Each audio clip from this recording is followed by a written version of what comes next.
alaikum rahmatullahi wa barakatuh. My name is Lauren Booth. I'm a journalist and I'm a broadcaster and I'm an actor and a writer by the grace of Allah. And I've been Muslim since 2010. I wasn't born Muslim, guess what? I was born in London to parents who had lost their faith. They were 1960s people in a famous circle of friends, and so they had lost their faith. But I always grew up knowing that there was one God. In fact, my mum called me a few months ago and she said, the family have been discussing why you've become an extremist in religion. So I became a kind of celebrity in my late 20s, mostly because my brother-in-law was the Prime Minister, but I certainly made the most of my moment of attention. And it becomes very, very toxic, very addictive. Celebrity is addictive. I know about drugs, I know about drink. Celebrity and social media is more addictive. And sugar, actually. So I definitely wouldn't say that in my 20s I was on any spiritual journey. I was on a complete nafsi celebrity journey. And I was content with that. When I say, actually content isn't the right word. I was okay with that. I was okay with that. What everybody wants to know from a convert is, okay, so when did you wake up? How did the wake up happen, right? Yeah, I guess that's what everybody wants to know. You know, for women, the wake up is having a baby, right? Your body changes, you're aware that something inside you needs you have to calm down. I had 3 miscarriages because of drink and drugs. May Allah forgive me, right? I had to calm down. So that was one of the changes that I went through. That was in 2000. And in the same time as my daughter was born, I remember watching the news on TV one night. My baby was very small, I was breastfeeding her. And there was a photograph of a boy. And the boy was small, but he was 15. It was the news. And he was standing like this. And all you could see was his back. And only a little bit in front of him, there was a tank. And the tank was coming towards the boy. Now, if a tank came towards you and me in this, you know, the situation we are in right now, you and me, we'd run the other way, right? That's the human instinct. But this boy, this little boy with a stone in his hand, was leaning into the tank. I was just thinking, run away. Run away. You strange Middle Eastern child. You strange alien child in a place of dirt and refugee camps. Just go home. Just go home. Your mom's waiting. And it was very raw. And the place that he came from was Gaza, which I didn't really know about. The place was called Palestine. But I did know that 10 days later, Faris O'Day was shot dead by an Israeli sniper. And he died, he bled to death on the floor of a refugee camp, protecting his family with a stone. That and the qadr of Allah is the only explanation I have for everything that's happened since. 5 years later, I found myself asking to go to Palestine. It was like there was a voice in my head saying, go to Palestine, go to Palestine, go to Palestine. Why do I want to go to Palestine? By this point, I'm living in France. I've got 2 daughters, nice husband, big house, swimming pool. You know, we're in the most beautiful part, one of the most beautiful parts of all of Allah's earth. And I want to go to Palestine? What is that?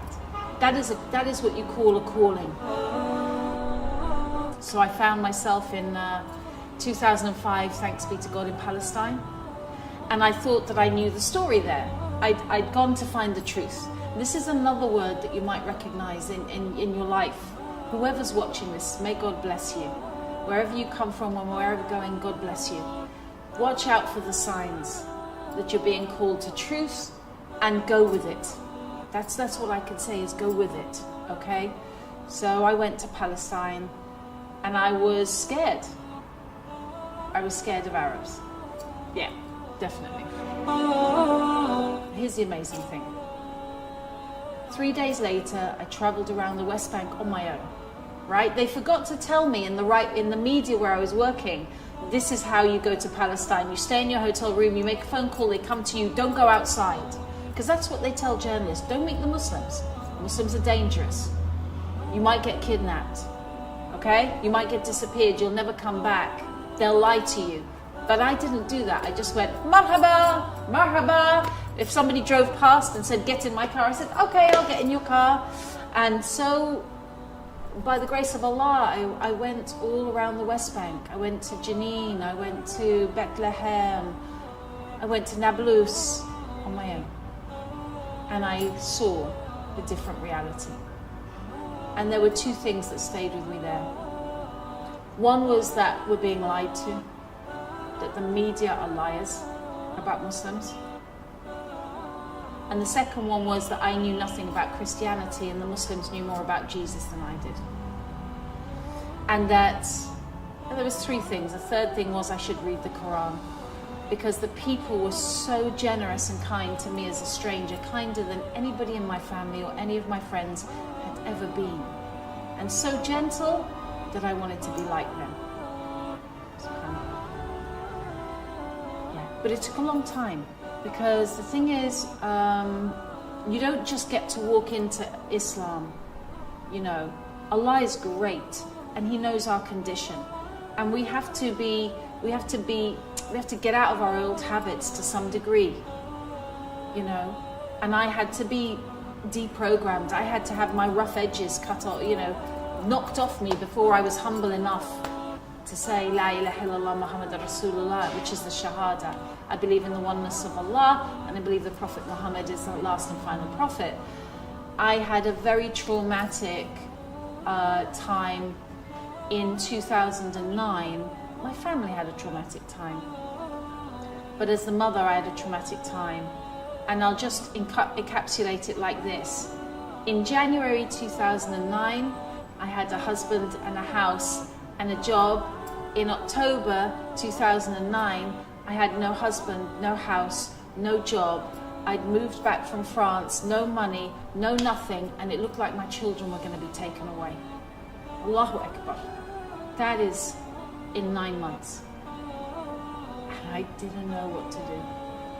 And it got to the stage in October, around October 2009, when I was in a rented flat, which I couldn't afford, back in London with no car, with a court case trying to take my children away from me, when I put my head to the ground and I said, Allah, just my children. Because I understand that life is not about money anymore. It wasn't about the swimming pool. It wasn't about the great job. Just my kids. Let me learn about life and just my kids. And I said sorry to God. And a month later in 2010, I went to Iran, and I went as a journalist, not on a spiritual journey at all. I just went to look around, and I ended up in Ramadan in a mosque. And I sat down in the mosque, and it felt as if I was under a waterfall of peace. And I knew that everything was going to be okay. SubhanAllah. And a week later, back in London, I walked into a mosque and I said, there is no God but Allah, alone and without partners. And the Prophet Muhammad is the last and final messenger. And suddenly, Friday night, I was a Muslim. Allahu Akbar.